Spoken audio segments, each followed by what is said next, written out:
Kravinsky, Dave Rotenberg, and everyone else, Moshe Freilach, you're all part of a chabura where every Thursday night, this time of the week, we learn Maseches Shabbos. It works out beautifully.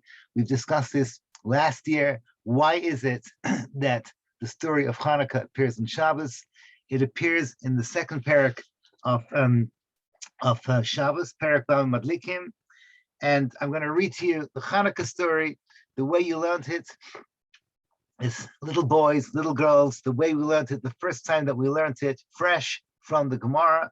The Gemara asked the famous question, my Hanukkah, what is Hanukkah all about? Daf Kaf Aleph Amud Beis. So the Gemara says, my Hanukkah, the Tana Rabbanon, the rabbis learned, B'Kaf Hey B'Kislev, Yemi de Hanukkah, Tamyin Inyan, the Lemisped behind, Lilisanis behind, which means that there are 8 days that the rabbis set aside, starting up at the 25th of Kislev, where you should you shouldn't fast, and it is a time of allowed to give hespedim. Why? Why is it a special time?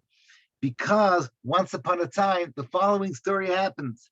Once upon a time, nichnesu Yavanim leheichal. The Greeks, those nasty Greeks, they entered into the Heichal, into the Beis Hamikdash, Timu kol hashmanim shebeheichal, and then they made impure all the oils in the Heichal. So those were the bad guys, the Greeks. What did they do? They were matame the oils. One thing and one thing only is mentioned over here in the story over here.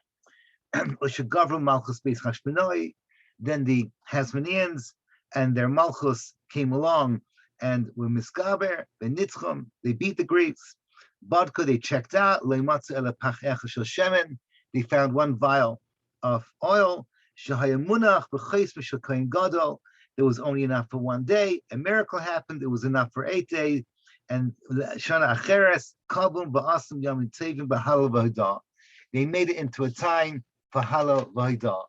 So those of you who are just tuning in, all I've said so far is the Gemara that we all know is the basic bare story of the Hanukkah story. The Hanukkah story begins with one thing and one thing only. What you need to know is once upon a time there were the bad guys were the Greeks, and the Greeks came into the Beis Hamikdash and they were metame the shmanim. They made impure all the oils, and then we came in, the good guys, the Chashmonaim. We found Baruch Hashem, one pach Hashemen, and that was enough to last for 8 days. And later on, we made it into a Yom Tov. So if we stop the shir now and we ask ourselves, what's Hanukkah about? One thing is all you need to know. The Tumah was on the Shemen, and the solution was the one Pach HaShemen, and everything worked out fine. Now, what I'm going to read to you is the Rambam. So the Rambam comes along. I got my little trusted Rambam, which apparently this is the Frankel version that just came out with the new set. They have expanded this into 2 volumes, which would have been interesting to me because I'm about to ask a question, and it could be that the new volumes have more information that I'm looking for.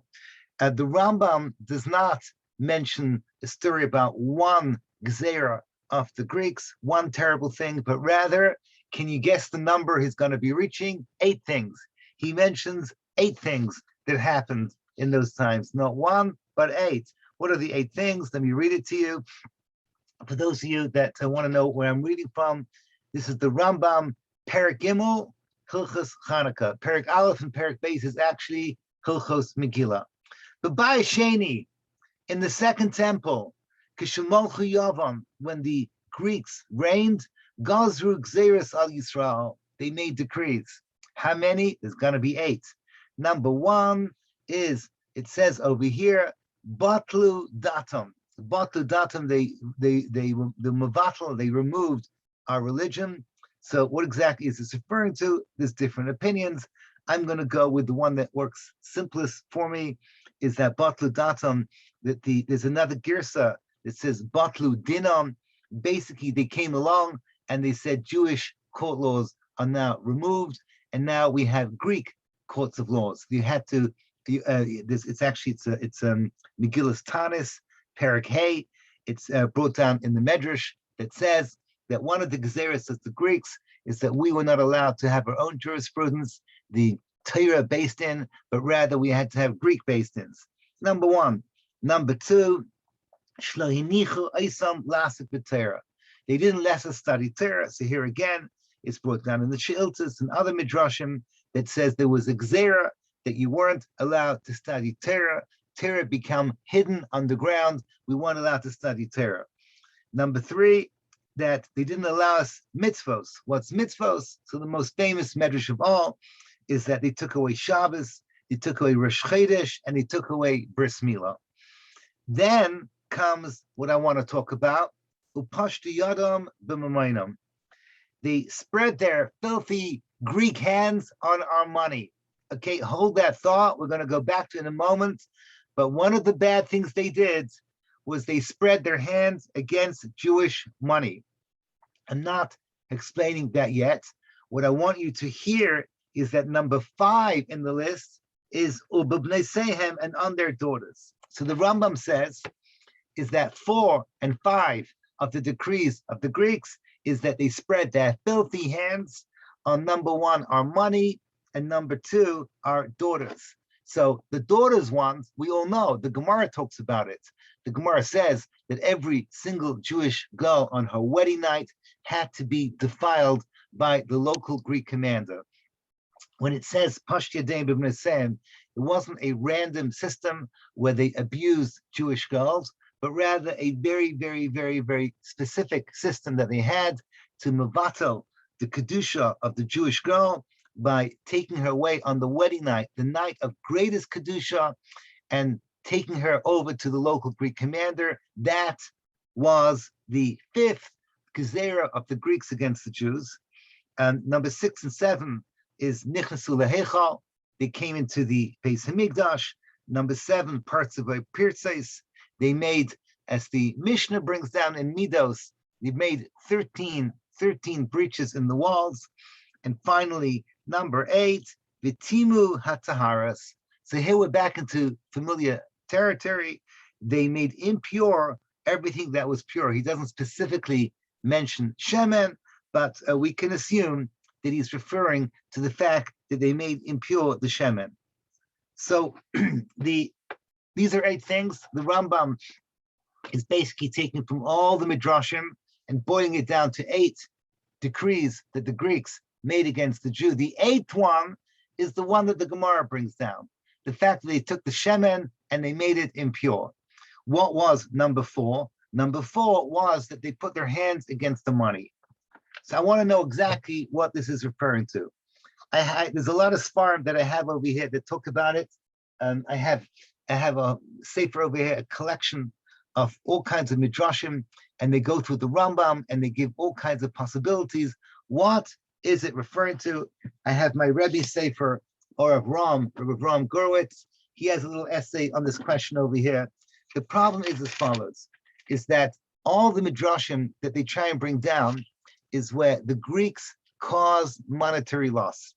The Greeks caused monetary loss is not really something that belongs to Chanukah. It's something that belongs to Purim. The very first thing that we learn when someone asked us, what is the difference between Chanukah and Purim? Chanukah is all about spiritual defilement. Making something kadosh and making it something tameh, taking something special and losing that special edge to it. When it comes to Purim, so Purim is about physical destruction. They wanted to destroy our bodies. They wanted to destroy our property. They wanted to destroy our money. Ushlalam lavais. They wanted to come along and lay down the spoils of the Jewish people. So finding a medrash in Chanukah where, let's say, the Greeks gave us taxation, or let's say we mentioned earlier that the Greeks forced us to use their code of laws, so money may have been taken away from us and given over to the local government, and therefore we lost money. That's got nothing to do with the Chanukah story. There's another medrash that also could be a possible solution. The Megillas Tanis, Kol mi sheyesh leishar, yachleich al karnei she'eino chelek melekei Yisrael. So a few people want to suggest this is what we're referring to. We're referring to the Pashti Yadayim on the Moinam, is referring to that we had to write on the horns of a donkey, the horns of an ox, that we have no chelek, we have no connection, le'elokei Yisrael, to the God of Israel. But that doesn't fit in with the words. The Rambam says that Pashtu Yedeim b'mamayna, they spread their greasy, filthy hands on our money. What's that got to do with making a declaration on our money that we have no connection to the God of Israel? So obviously, I want to say my own thing. Obviously, I want to say something brand new, and I think very, very powerful, and directly applies to our daily living in how we understand what money is all about. So for those of you just joining us, all I've done so far is basically say two things. Number one, the Gemara mentions the Hanukkah story is one thing and one thing only. It's a story about oil. The Rambam mentions 8 things. The 8th thing, number 8, is about the oil. Number 4 is that they came and they contaminated our money. What exactly is that referring to? What's that all about? So there's something about Hanukkah and money that needs to be spoken out in a proper way. Now, it just happens to be very, very interesting that the Gemara starts to begin what you and I call Hilchos Hanukkah.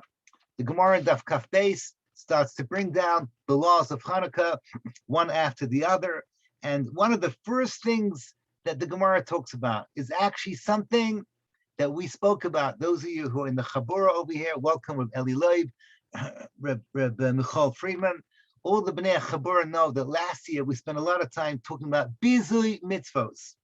And then the Gemara brings down, and I quote, Ama Rabbi Yehuda, Amar Rav Asi, Amar Rav, Ma'os Keneged Ner Chanukah. You're not allowed to count your money next to the light of Hanukkah. The king was in his counting house, counting out his money. If you're the king and you're counting your money, you better not do it near the Ner Hanukkah. Don't use the light of Hanukkah to count your money. Actually, this is the makar for the minhag, the custom that we have to have what's called a shamash. A shamash adds an extra light so that if you're doing something mundane nearby, so therefore you're actually benefiting from the shamash and not from the Ner Hanukkah. The Gemara explains that the reason why you cannot count money near Ner Hanukkah is because of bizui mitzvos. You are degrading the mitzvah. You are degrading the mitzvah by doing something mundane with money near a thing that is so holy, called today in Israel, they call it a Chanukiah. We still call it traditionally the menorah. The menorah is kadosh, and you should not be doing something chol, like counting your money. By the time it gets into the Shulchan Aruch, where the Mishnah Berurah brings down this halacha, it mentions money, but it's very clear that you cannot do anything that is secular. You can't read a newspaper next to the Hanukkah lights. You can't do whatever it is, figure out your recipes and measure out the exact thing you need for whatever you're baking using the lights of the menorah. You cannot do anything that is mundane, but the Gemara purposely chooses the example of money, I think, for reasons that we're about to explain. And before the class gets really good, l'chaim, l'chaim, l'chaim. Once again, thank you, Reb Dave Rotenberg, for this Harry Potter mug. Yum. Okay, so finally, we get to the minhag of Chanukah Gelt. So I don't know what you guys do in your own home. I don't know what you saw when you were growing up, the minhag of Chanukah Gelt. I grew up in London. It was not a big deal, only because my dad was not from the most generous. Now, I'm just kidding. He was the most generous, but whatever it was, okay, we got a little bit of money on Hanukkah. My chavrusa is Reb David Kamenetsky, and he actually has very vivid memories of the excitement on the 5th day. On the 5th day of Hanukkah, every single grandchild with the Kamenetsky family name, grandchildren of Rabbi Yaakov Kamenetsky, would get on the 5th day from Rabbi Yaakov Kamenetsky, would get their Dmei Hanukkah. It wasn't a lot of money, but it was from the Zeta. It was from Rabbi Yaakov Kamenetsky. Woohoo! It's great to have the right family name. But I asked him why the 5th, and he said he was pretty sure that the reason for the 5th is because it's the only night on the 8th day, on 8 days of Hanukkah, that never, ever falls on Shabbos. So I'll ask Rabbi Ravinsky if that's true, but that's what David Kamenetsky said. Later on, I found it in another sefer that I have over here, Piskei Teshuvos.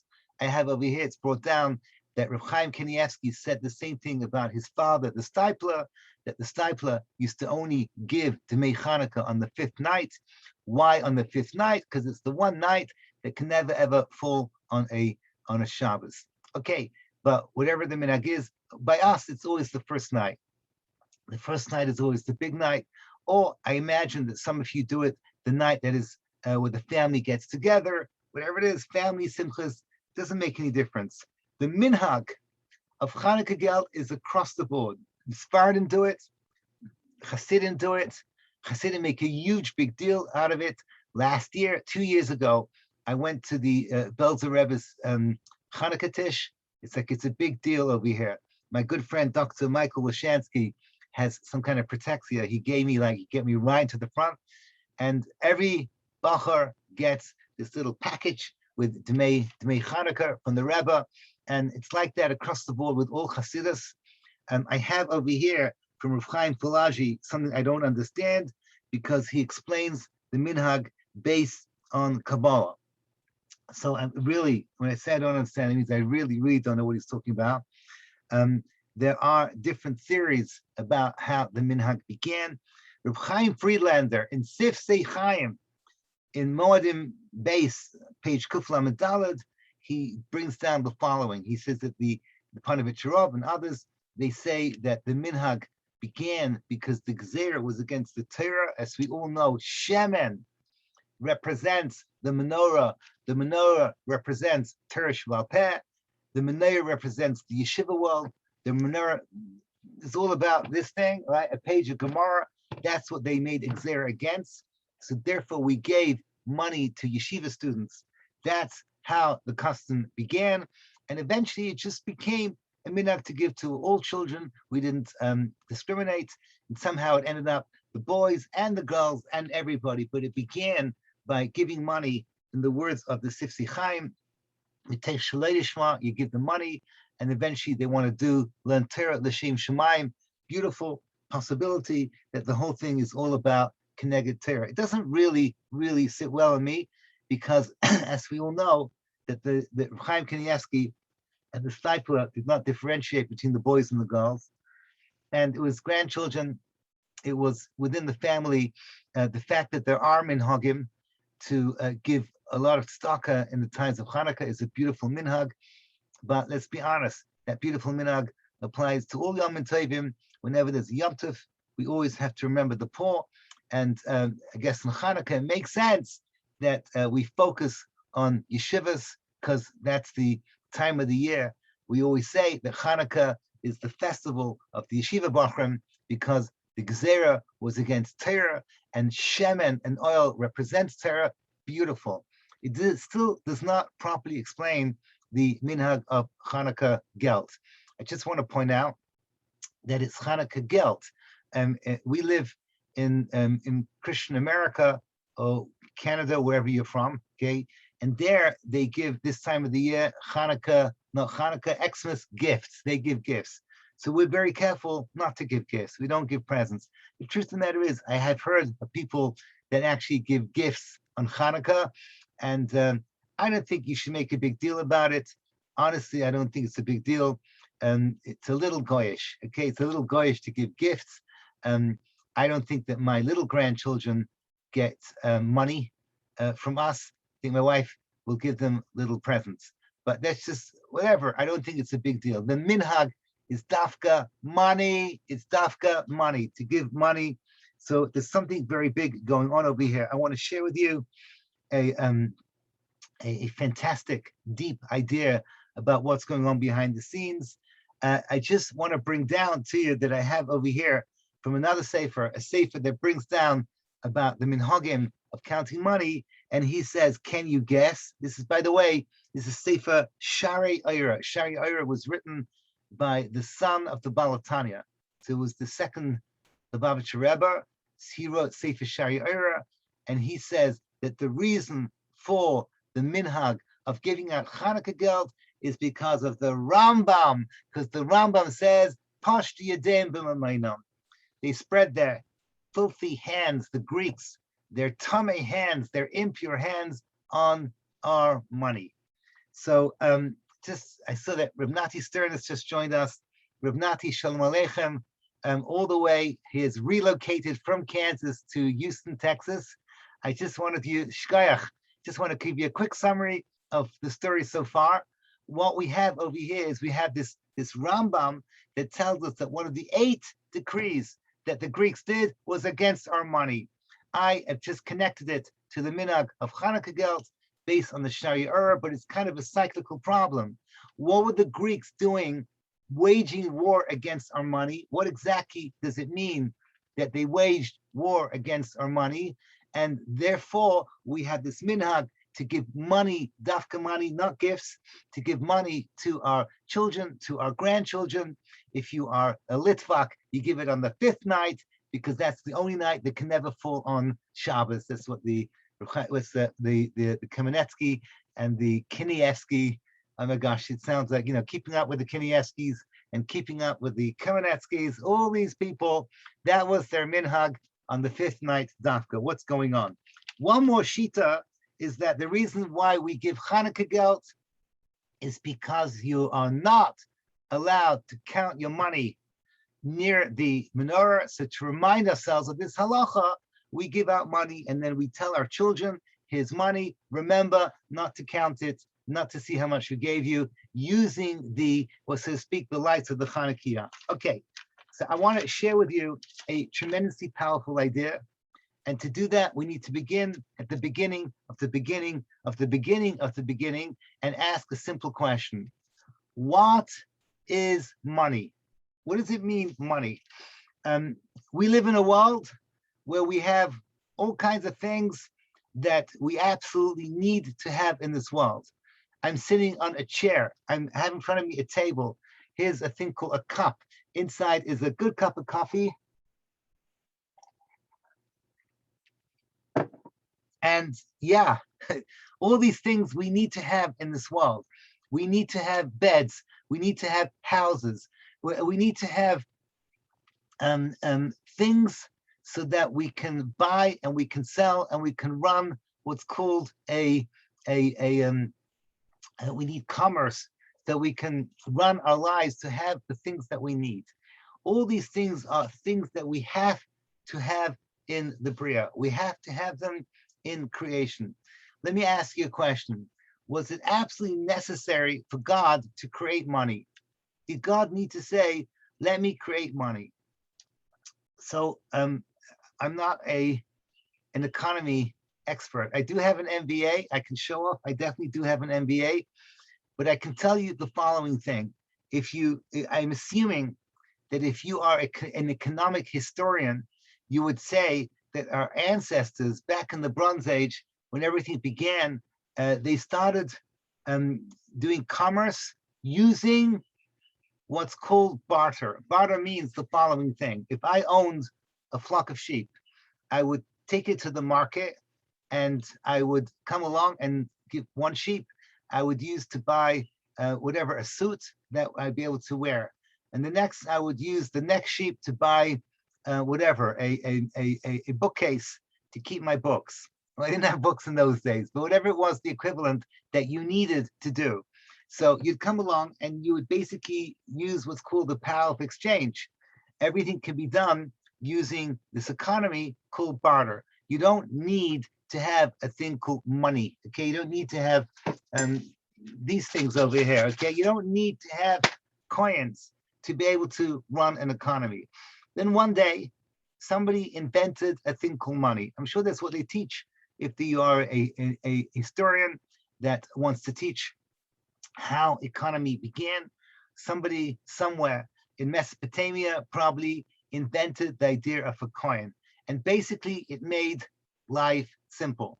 So therefore, instead of schlepping your herd of sheep to the marketplace, you would take these coins, and the coins would in turn allow you to be able to get what you needed, and life suddenly became simple. So somebody invented the wheel, and somebody invented, I don't know, these awesome mugs, and somebody actually invented coffee, and all these, how to turn coffee beans into coffee, and all these things that make our lives enhance in the quality of life. But you don't need these things from a Torah viewpoint. It's just convenience. It's just convenience. It's not something, using the words of my Rebbe Moshe Pur, that's mukhrach in the Bria. It's not something you need to have in the Bria. So, for example, in the world of halacha, there's a lot of mitzvos. Mitzvos are not there for convenience. Mitzvahs exist at the beginning of creation as the tools to connect to God. Mitzvah comes from the word tzav. Tzav means a connector. So all the things that were there in the Beis Hamikdash, and the animals of the Beis Hamikdash had to be created because these are the ways that I connect to HaKadosh Baruch Hu.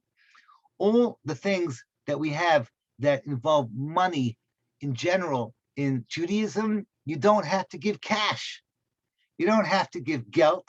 You don't have to give coins. It's okay to give the equivalent in commodities. So for example, we mentioned beforehand the sanctity of marriage. I married my wife, so I had to give halachically a pruta. I could have taken out of my pocket a pruta, given it to my wife. She wouldn't have been very happy. It's not exactly the right way to start a marriage. It's not what I gave. I gave a shav pruta. I gave the financial equivalent of a pruta in the terms of a golden ring. And you can do that with everything. If I wanted to take my firstborn son and redeem him with a current, I had to give 5 silver coins. You don't have to. You can give the equivalent in Shav Kesef. Technically speaking, even Meiser Sheni, right? Meiser Sheni, as you all know, there's a mitzvah that if you don't want to schlep your animals to the Beis Hamikdash, you can turn it into money. And then that money has laws that come with it. But you have a choice. You don't have to do it that way. You can take your animals and bring them all the way to Shleim Rakedish.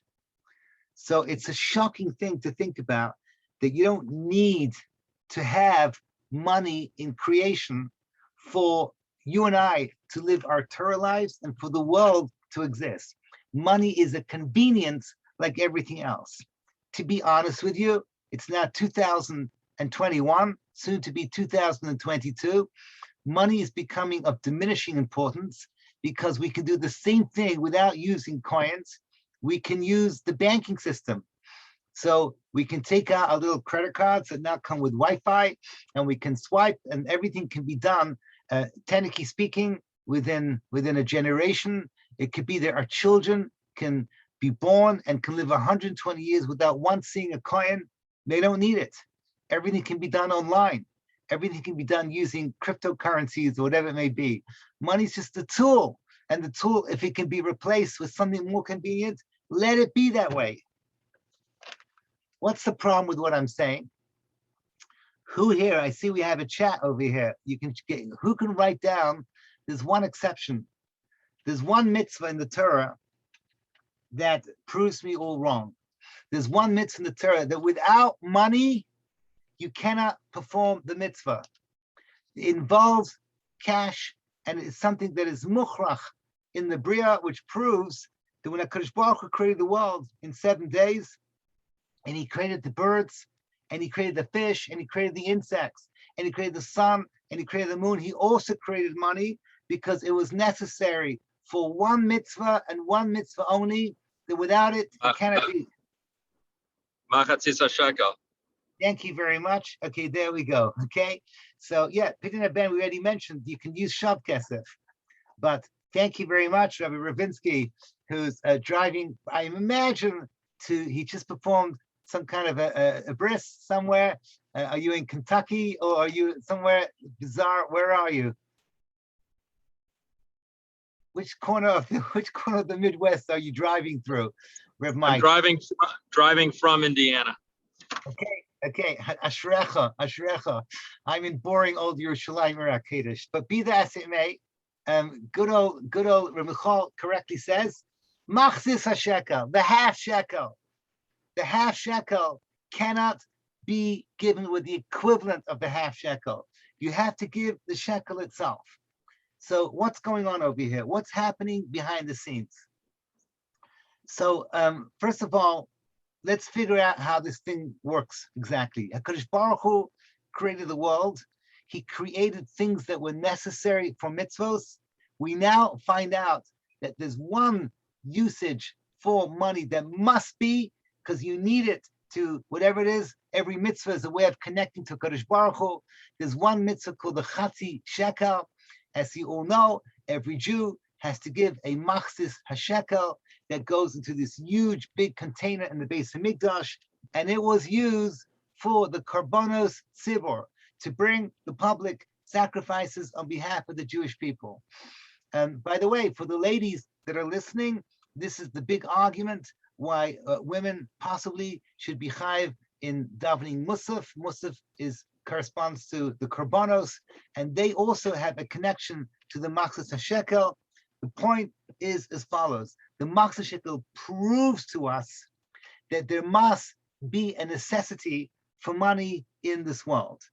What does money give to this world that without money it wouldn't happen at all? If the bartering system on its own is not enough, only money can do this. So the answer is, in society, from the beginning of time until today, doesn't make any difference, all the way from the great sale in last week's parsha of the Maras Machpelah with Avram Avinu, all the way to your shopping, your online shopping on Amazon that you did today, everything has in common. Money defines value. In Hebrew, erech. Erechin means the value of things is defined by money. So what happens is society decides that things in this world have value. Things in this world have what's called a chashivas. It's an incredible thing in the Hebrew language. In you study Gemara, in the Gemara, when it talks about cheap and expensive, if you learn Bava Metzia, Baba Basra, you learn about cheap and expensive. It's called Yukra v'Zula, right? Yukra is something expensive, Zula is something cheap. So Yukra and Zula, which is basically how the markets fluctuate, things go up, things go down, supply and demand. I'll never forget when I was a young man in my mid-20s, and Ramosha Shapira taught us the 5th parak of Bava Metzia, and we learned the laws of ribis, the laws of interest. For the first share, the first 1 hour, he taught us about how a market economy worked in ancient times. He started off with a modern day economy, and then he brought it back to the way it worked back then those days. To understand the economy is necessary for learning the laws of interest and how these things work. But the bottom line is that value is called yukra v'zula. The word yukra is the same Hebrew word as the word yakar. Yakar means something valuable, something precious, something special, something honorable. Like in Megillas Esther, what's his name? Achashverosh says that women should give yakar lebaleim, should give honor to their husbands. So the word yakar and the word yukra are connected because conceptually they're one and the same. And similarly, you have the word zula. The word zula literally means something cheap, but the word zol, which also means something degraded, something unimportant, something that you look down upon. So the value system of how we see what is chashuv and what is not chashuv boils down into the same language in Hebrew, meaning that essentially it's the same idea of how the monetary system works. So I don't want to freak you all out. You're starting to think it sounds like an economics class over here, but you should know that the economy, which works around money, is also the economics of value, of what is chashiv in our lives and what is not chashiv in our lives. So let's talk about Judaism. Let's talk about our value system. Let's talk about what is yakar and what is zol in our world. When we daven to HaKadosh Baruch Hu in our tefillos again and again and again, we declare to Kadosh Baruch Hu that we have a value system, and our value system sees you, HaKadosh Baruch Hu, as the ultimate value. So on Rosh Hashanah, we say, Maloich akol adam kula bichvoidecha, with your kavod, right? Kavod means you are that thing that represents kavod. V'inaseh akol haaretz biyakarecha. Here's the word yakar. You should be the measure of what is precious to us. And we say this throughout our davening. Tomorrow night, Shabbos morning, we say, Ein ke'erkecha Hashem Elokeinu ba'olam hazeh. Ein ke'erkecha. Nothing compares to your value. So in tefillah, we say that, okay, whatever it is it could be that the most expensive Porsche, the most expensive car costs whatever, $500,000, and the most expensive house costs whatever, hundreds of millions of dollars. But suddenly, when it comes to you, HaKadosh Baruch Hu, you are beyond value. You are infinite in your value. That's the way we talk in our tefillos. Something that is yakar, that is beyond value. We have that phrase, beyond value, even without bringing religion into it. If somebody would come up to you and say to you, I want to buy your child. So I'm nervous that some of you are starting to think, yeah, that's an interesting thing. Maybe it would solve my financial issues. God forbid, if you are a normal, healthy parent, which today in America is something you don't take for granted, if you are a normal, healthy parent, your child is beyond value. You would throw the person out and say, my child is not something that we can talk about when it comes to sales. I was just in Morocco with my wife, and that was it. When we went to the market, I told the locals that for enough camels, I'll give you my Rebbitzin. So that is obviously, I have to make sure that everyone realizes that that was a joke. And yes, certain things are outside the realm of value. Some things are beyond value. The ultimate thing that is beyond value is anything to do with the Kadosh Baruch Hu. Ein ke'erkecha Hashem Elokeinu ba'olam hazeh. You are the ultimate thing that breaks all the rules of value. So now we can understand something incredible. And let's go and remember what we learned in 5th grade, or wherever it was that we learned this thing. Why do we give a half a shekel? Why do we give a half a shekel? Ostensibly, that allows us to connect to the world of tzibur. Through this, we become part of the community. Every Jew gives this. This is the way to find out how many Jews there are in Klal Yisrael for a census. But it's focused on something that is outside the world of counting. Tzibur, the truth of the matter, tzibur means that you are no longer a number. You're part of something infinitely bigger. Tzibur, as you all know, once you pass the magical number of 10, there's no difference between 11 and 100 million people. It's all the same. It's all tzibur. Tzibur means that you've broken out of this individuality to something that is beyond, something that is outside. So what's the first thing we learned about the half a shekel? The half a shekel is only a half a shekel. Why do we give a half a shekel? So the Torah says, Kazeh yitnu. And the Gemara Menachah says, Hashem says to Moshe Rabbeinu, let me explain to you what it's all about. And he showed Moshe Rabbeinu a chati shekel made out of fire. So that's what the Gemara says. It creates a tremendous visual. Moshe Rabbeinu has this vision of a half a shekel out of fire. And with this, all his questions are now explained. My dear friends, why does Moshe Rabbeinu have to see a half shekel out of fire? What exactly is he looking for? I understand that he didn't know what the menorah looked like. And Hashem showed him a menorah out of fire because the menorah was complex with all its flowers and its knobs and all the different parts to it. He had to see a visual. Why do you need a visual of a chatzi shekel? Moshe Rabbeinu did not understand the monetary system. He did not know what a shekel looked like, and therefore what a chatzi shekel looks like. What Moshe Rabbeinu was trying to understand, how can money connect to the infinity of value? Money is the value of this physical world.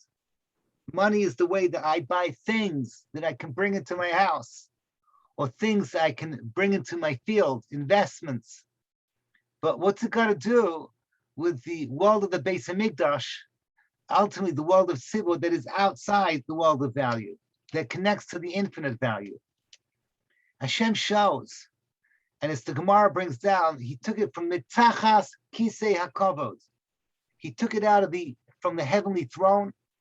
The heavenly throne represents the higher worlds, and says, if you want to connect to the higher worlds, you give your half shekel, and that half shekel will connect to a half shekel of fire.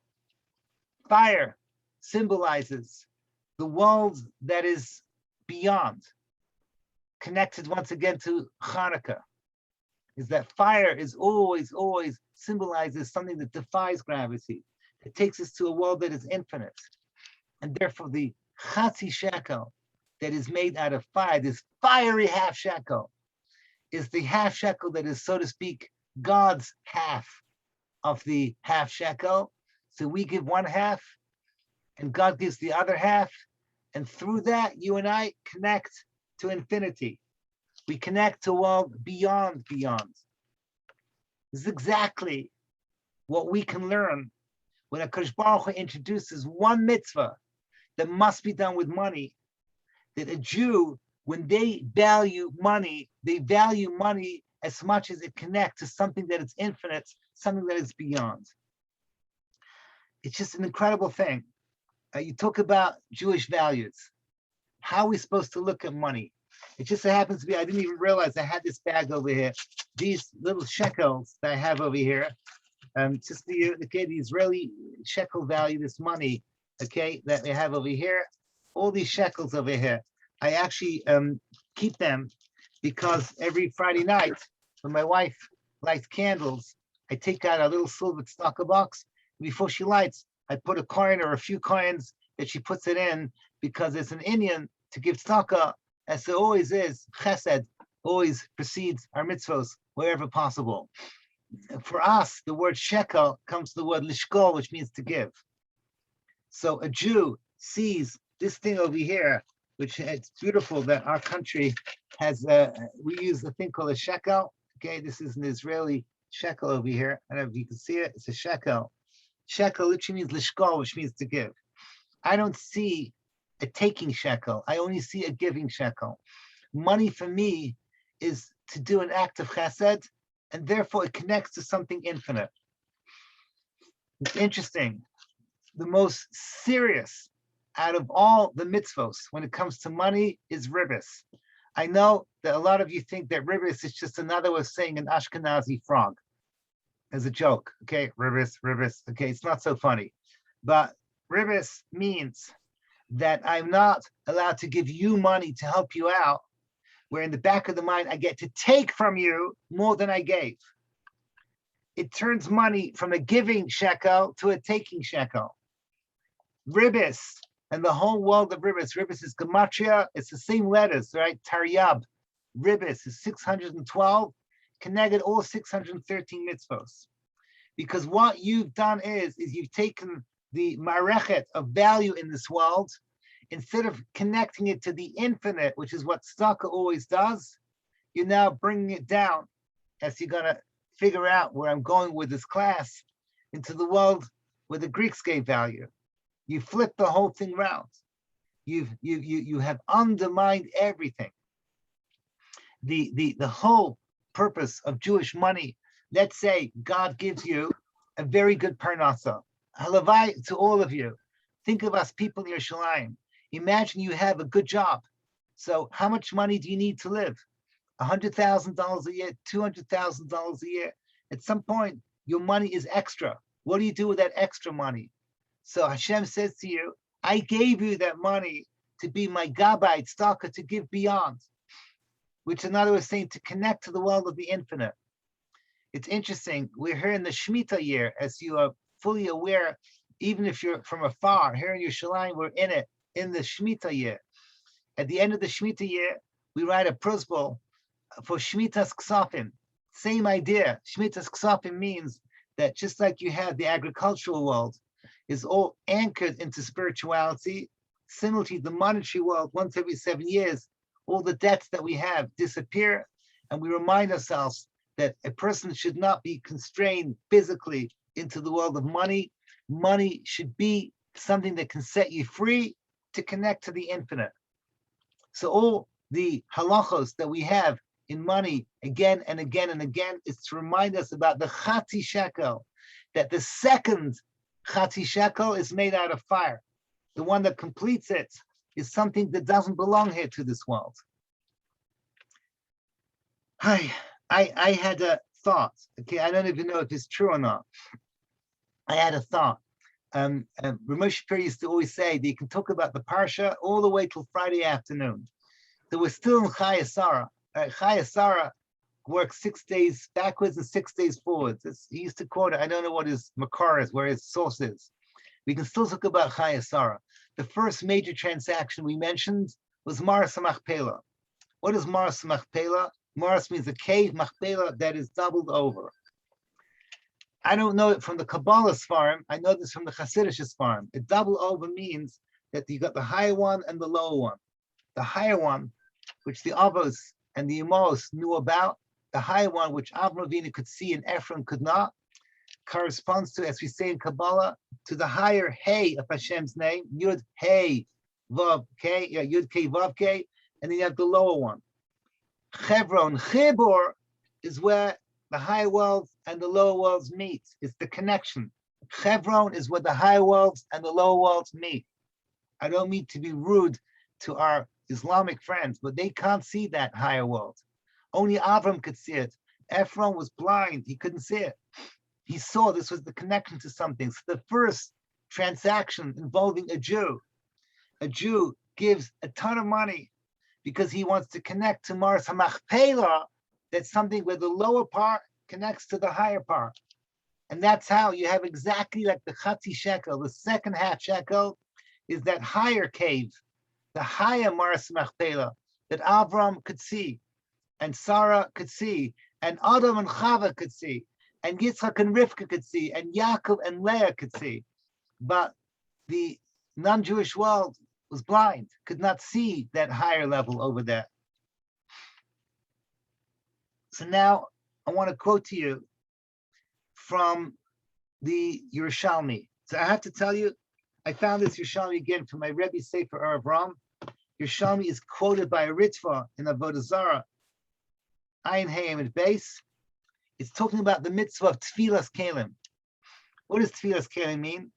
That this mug given to me by the great Dave Rotenberg, right? This mug over here, when I got it, so actually it's a suffix, but if it was made out of metal, I'd have to make it kosher. I put it into a mikvah, and it comes out, and I can now use it. What does it mean that Tfilas Kelim? Why do Kelim need to go into a mikvah? This is a quote from Yerushalmi. Let me give you this quote. The quote is, Sheyetzu mitumasam shel nachrim l'kedushasam shel Yisrael. When it was under the hands of the non-Jew, it was tameh. Why? Because it belonged to a non-Jew, and it enters into the Jewish realm. It needs kedusha, so therefore this little mug has to go through gerus in a mikvah, says Yerushalmi. Things that belong to the non-Jew, they are called tameh until they pass through this mikvah, and now they're ready for the Jew.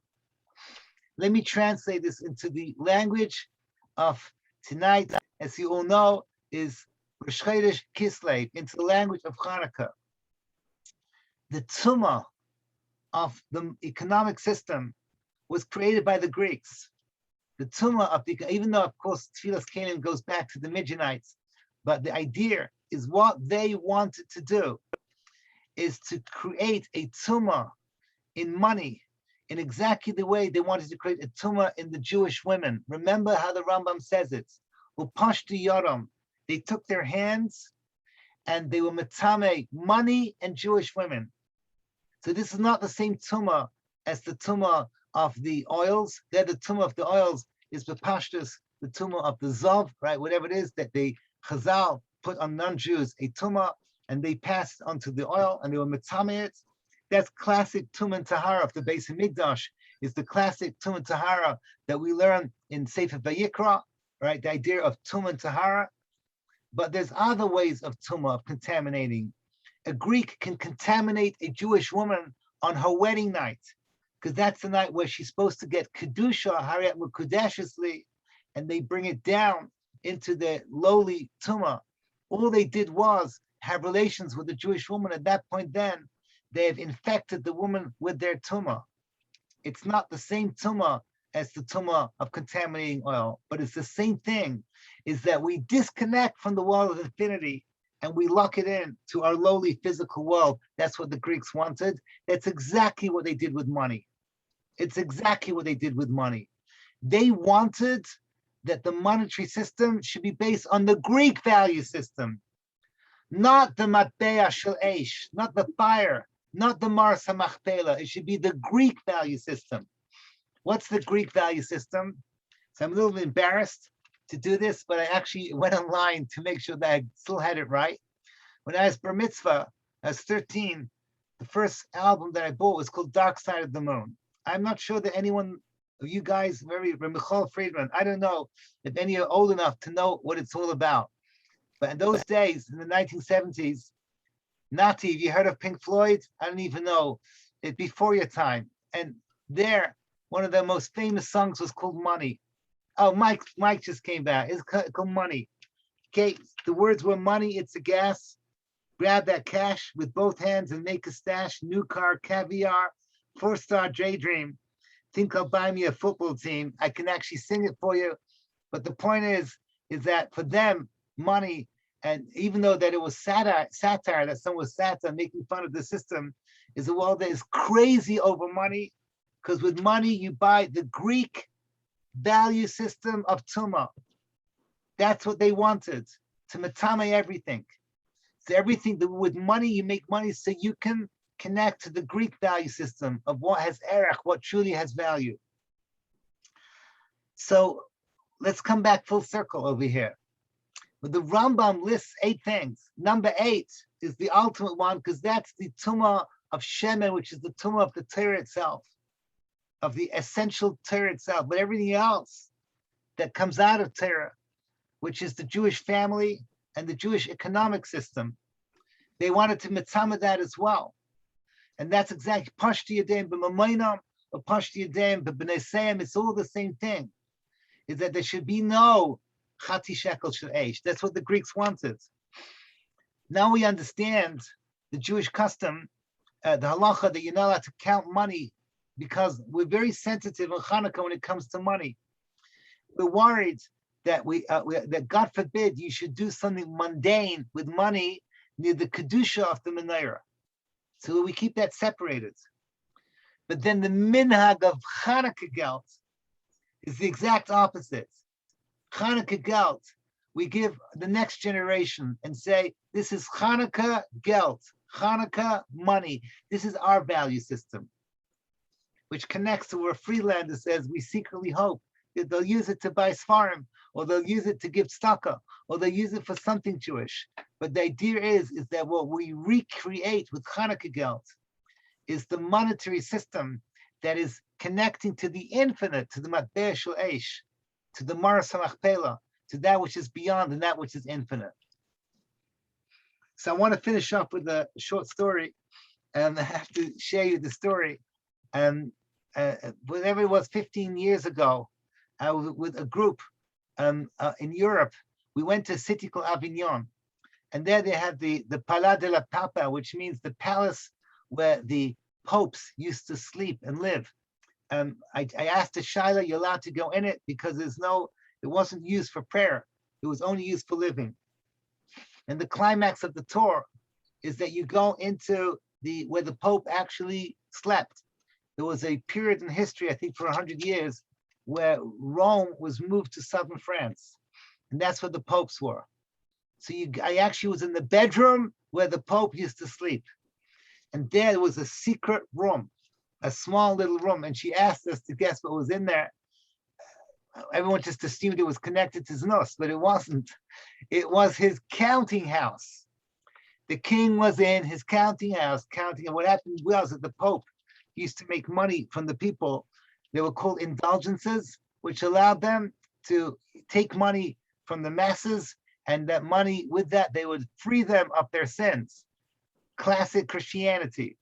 It actually was at some point when they needed a lot of money, they would say, give us money up front, and then you can go ahead and sin. How about that? What a great religion. So every night when he would go to sleep, the last thing he would do was count his money. That was what the popes used to do. So when we were here in that room, I asked the woman that was showing us around if I can just speak to the group. I switched to Hebrew. I hope she doesn't speak Hebrew. And I spoke about Reb Chaim Sanzer. I said, Reb Chaim, the Divrei Chaim, Reb Chaim Sanzer, was known that he was so sensitive to money that at night he couldn't sleep if there was 1 penny in the house. The story is brought down that he would tell his gabbai, I can't sleep, there's money in the house. And the gabbai would search the house for money and give it tzedakah. And then he would say, no, then there must be, go to the local tavern. And he would go in there and there would be some yid with a bunch of money to give to the Rebbe. And he would say, my Rebbe can't sleep until every penny is given to tzedakah. He said, how incredible it is to contrast the Kedusha of the Divrei Chaim to the Pope in Avignon. So there the money was for him. And by us, the money is to give to tzedakah. So what we need to do, Rosh Chodesh Kislev, is do a recalculate. You see these things, right? You got the money over here. You got to ask yourself, what is our money all about? One thing and one thing only, to do the opposite of the value system, the tumah of Yavon, which is the whole world that we live in. We're drowning in this, that the money that you make is there for about you, and they're about pleasure, and they're about physicality and everything that the Greeks stood for. And we take the opposite and we connect to them at Be'er Shel Eish. And that's the beautiful, beautiful minhag of Klal Yisrael, of the CHANUKAH GELT, dafka money, to remind us that we have our own ma'arechet, our own system of what we do with money. And with that, we teach our children to the next generation that money is a shekel, is something that you give, something that you share, something that you connect to the world of mitzvah that ultimately connects to the chati shekel of Eish that HaKadosh Baruch Hu showed to Moshe Rabbeinu. So all that's left for us is for me to wish you that this Chodesh Kislev, we're going towards the light of Hanukkah. We left the darkness of Cheshvan behind us. The second pasuk of the Torah, as you all know, corresponds to Cheshvan. The first is Bereshis Bara Elokim Shemayim Va'aretz. That's Tishri, that's Bria. The second pasuk is the Cheshvan, Mar Cheshvan, Tohu, Bohu, Choshech B'nei Tahom. And the third one is Vayom Hashem Yehi Ar. That's Chodesh Kislev. Let the light come out. We should be zeicha that light should be the Eirish of Mashiach. We should be zeicha not to be in Indiana, not to be in Houston, not to be in Savannah, Georgia, not to be in Ottawa, but to be in Yerushalayim, Harakedesh together, so that we can once again give the matbea, chati shekel, that connects to the matbea shel Eish. Thank you so much for listening. Thank you so much. Have a great Shabbos. Chodesh to all. Good Chodesh. Thank you. Thank you, Avi. Enjoyed very much. Thank you so much. I appreciate everyone coming. Thank you.